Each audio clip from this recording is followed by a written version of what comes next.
ចាជម្រាបសួរនិងសួស្តីអ្នកនរគ្នាថ្ងៃនេះយើងមករៀនបន្តនៅលំហាត់ធូរនិមិត្តរបស់យើងគេថាគេមានត្រីកោណ P គុយ A និងត្រីកោណ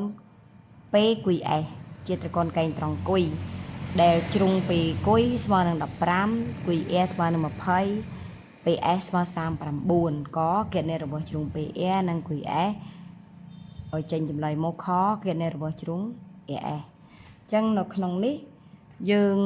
ចាប់ផ្ដើមគូរុសិនបានយើងដោះស្រាយចេញបើសិនយើងអត់គូរុទេវាអត់ចេញទេហើយទី1របៀបក្នុងការគូរុកុំឲ្យខុសដោយក៏វីដេអូនេះគ្រូគូឲ្យមើលលើមុនណាទី1យើងមើលអក្សរកែងត្រង់គុយសិនអញ្ចឹងគុយនៅកន្លែងទីតាំងកណ្ដាលហើយអាពេលនេះគឺនៅកន្លែងកំពូលនៅលើអញ្ចឹងគូរុមកតែកូនកែងត្រង់គុយណាដាក់រូបមក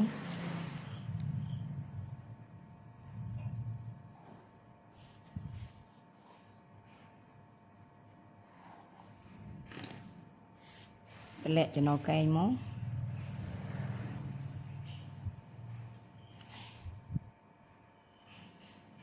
ចា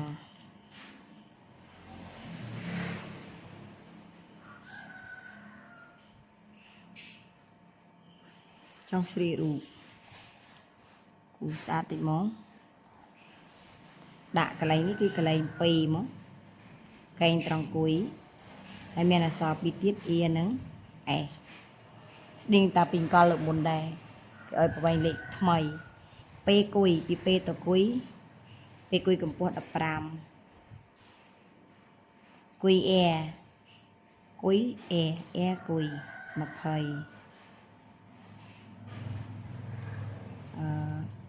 20PS 39គេរយគីខ្លះគេរយ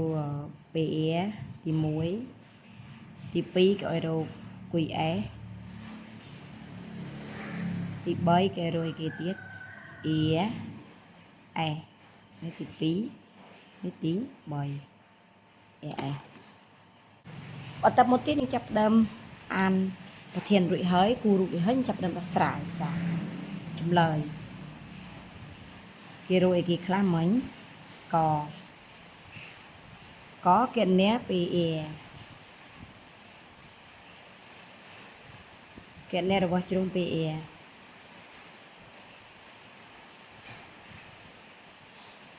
និងគុយ S ហ្នឹងហើយគណនារបស់ជ្រុង PA និងគុយ S អញ្ចឹងអ្នកនរគ្នាយើងទៅមើល PA នៅប្រឡោះទី1សិននៅក្នុងពេកខាង PA របស់យើងគឺនៅក្នុងពេកខាងនេះគឺបិទអានេះមកឲ្យតែអស់នេះមើលនោះឃើញតែប៉ុណ្្នឹងឯងមែនអត់ចឹងនៅក្នុងត្រីកោណPA គុយដាក់មកក្នុងត្រីកោណ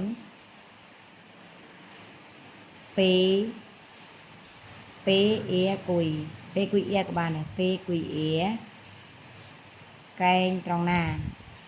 យ៉ាកែងត្រង់អក្សរអីគេត្រង់អក្សរគុយឃើញវា90អត់ដែលយើងគូសមិញមានសញ្ញាកែងប៉ុណ្ណាណៃគេកែងត្រង់អក្សរគុយចឹងនៅពេលដែលកែងត្រង់អក្សរគុយតាមទិសបត្តិពីតកបានហើយតាមរូបមន្តតាមទ្រឹស្ដីបត្តិពីតក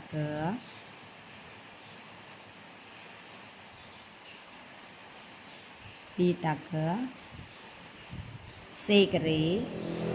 ស្មើ A ការ៉េបូក B ការ៉េអញ្ចឹងកន្លែងអ៊ីប៉ូវិញជាងគេគឺ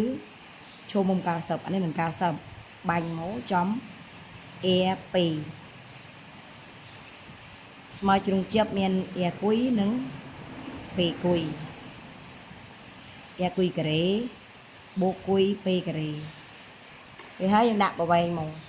អាគុយ A គុយនេះ20អានេះ P គុយ15ចឹងយើងបាន A2 PA ដាក់ PA តាមអាប្រធាននេះទៅណាការ៉េនំដែលយើងគណនាលេខណាយើងបាន20នេះការ៉េមិនមាន20គុណ2ទេសុំបញ្ជាក់20គុណ20ចឹងយើងបាន400ហើយ15នេះក៏មិនមាន15គុណ2ដែរគឺ15គុណនឹង15 ណា15គុណ15ឃើញបានយើងគុណមក15គុណ15 5 5ដង25ត្រា2 5ម្ដង5បូក2 7 1 5ដង5 1ម្ដង1 7បូក5បាន12ត្រា1អញ្ចឹងយើងបានPE ការ៉េស្មើនឹង400បូក225ស្មើ125រួចយើងបំពាក់ឫសរបស់ PE មកដល់ពេលដែលយើងពាក់ឫស PE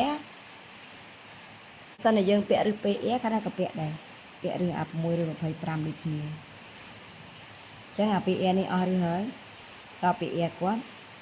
625ចែកឬការ៉េមើលថាចេញអញ្ចឹងលេខការ៉េដែលយើងចែក6មានន័យថា2គុណ2បើដាក់3លើ2 2ដង4ចឹងនៅសល់2ទម្លាក់25រួចយក22នេះចែកបន្ទាប់ដោយយក2បូក2បាន4សិនហើយយើងទៅរកលេខកន្ទុយ2ខ្ទង់ដើម្បីបានដូចអាលេខ225នេះយើងយកលេខ22មកចែក4យើងបាន5ដងអស់ធំចឹងយើងដាក់5សាក់មើល5 5ដង25ត្រាទៅ2 5 4ដង20បូក2 22ដាច់ចឹងលេខការ៉េទី1លេខ2លេខការ៉េទី2លេខ5បាន25លើកជាការ៉េស្មើ25គាត់គិតទៅជាសង់ទីម៉ែត្រដូចនេះប្រវែង PE ឃើញហើយស្មើ25សង់ទីម៉ែត្រអញ្ចឹងយើងនៅរក2ដងទៀតណាបានមួយហើយគឺហុំមួយសិនអូខេមិនដែរអ្នកនរយើងអាចធ្វើបានអត់យើងមើលតារូបខាងនេះមករូបនៃគ្រូផាត់ពើនេះហើយយើងចាប់ផ្ដើមដោះស្រាយតាមតកឺមកក្នុងត្រីកូនមកណាឥឡូវយើងកណែបន្តទៀតគេរកប្រវែងគួយ S ម្ដងចាកណែប្រវែងគួយ S យើងដាក់មកកណនីប្រវែងគួយ S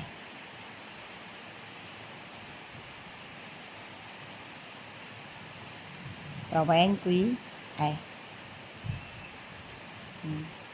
ប្រវែងគួយ S នៅក្នុងត្រីកូនខាងអត់ផាត់ឆ្នូតនេះម្ដងនេះប្រវែងគួយ S ណាប្រវែងទី2នេះ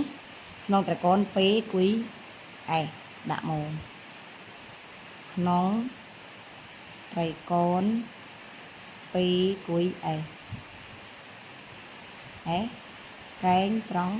គួយដដែលកែងត្រង់គួយ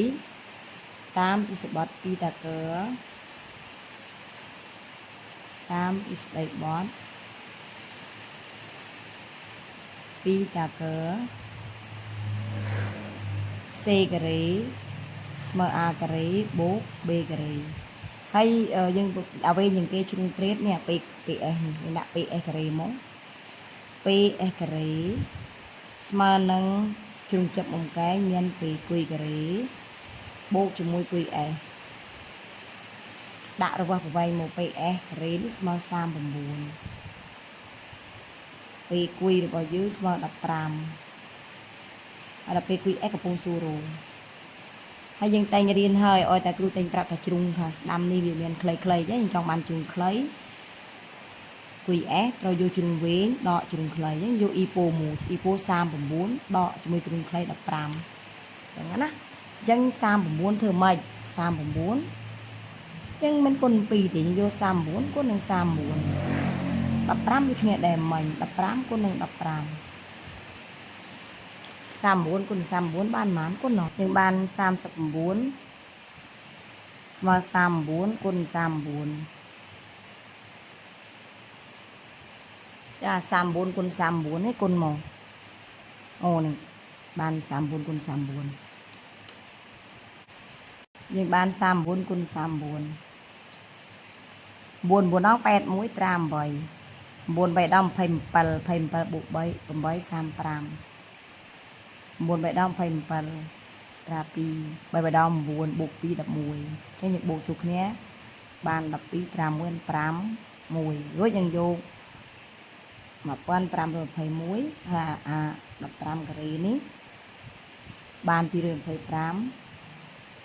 យើងដកគ្នាមួយ225មក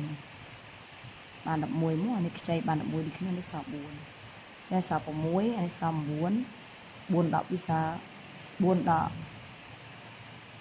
សល់4 4 10ពីសល់2លាក់លេខ1ចេញបានគុយ s ការ៉េស្មើ1296នៅពេលដែលយើងពាក់ឬការ៉េ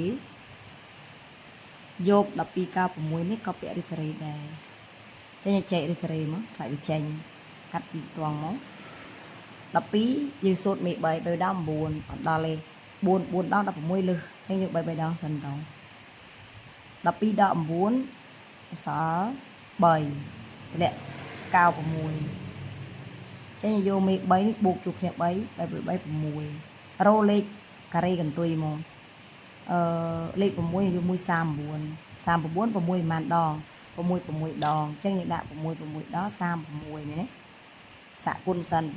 ដង36ត្រា3 6 6ដង36បូក3 39ដាច់អញ្ចឹងលេខការ៉េប្រកបរបស់យើងគឺលេខ6 3ហើយនៅ6ស្មើនឹងឬ36ការ៉េចេញបាន36ដូចនេះយើងលុបអានេះចេញមក VS ស្មើ36សង់ទីម៉ែត្រដូចជាការ៉េអត់មានការ៉េទេណាសង់ទីម៉ែត្រគាត់អានេះបានគួយ S ហើយយើងទៅរកសំណួរខរួយគេទៀតសំណួរខឲ្យរកប្រវែងជ្រុង AS ខកណនីប្រវែងជ្រុង A ទៅ S អញ្ចឹងអាប្រវែងជ្រុង AS នេះគេរកម៉េចអ្នកនរគ្នាគិតមើលគេរកម៉េចប្រវែងជ្រុង AS នេះគឺចេញពី A មកដល់ S អញ្ចឹងគឺជាអង្កត់ពីអង្កត់ណាដើម្បីចង់បានថា AS នេះត្រូវយក A គុយនេះបូកជាមួយគុយ S នេះគុយ S នេះអញ្ចឹងណាអញ្ចឹងយើងដាក់មកគេបាន AS ត្រូវយកអង្កត់ឲ្យគេខ្លះមិញ A គុយបូកគុយ S គុយ S រកឃើញមិញហើយ36ដាក់មកនេះ36អញ្ចឹងគេបាន AS ស្មើ20បូក36 20បូក36បាន56ដូចនេះប្រវែង AS ស្មើ56សង់ទីម៉ែត្រអញ្ចឹងអ្នកមើលមកវាមានកន្លែងណាដែលមិនទាន់យល់ទៀតអត់យើងអាចមើលហើយយើងរៀនធ្វើឡើងវិញឬក៏យើងអនុវត្តឲ្យបាន2 3ដងទៅយើងយល់ហើយជាពិសេសយើងមើលរូបថាដំណើរវាចេញពីណាទៅណាធូនីមៀតបើយើងអត់មើលរូបទេអត់យល់រូបទេយើងធ្វើអត់ចេញទេអរគុណជួយ like ជួយ share ដាក់សញ្ញាកណ្ដឹងគ្រូអ្នកមួយផងជួបគ្នានៅវីដេអូក្រោយបាយបាយ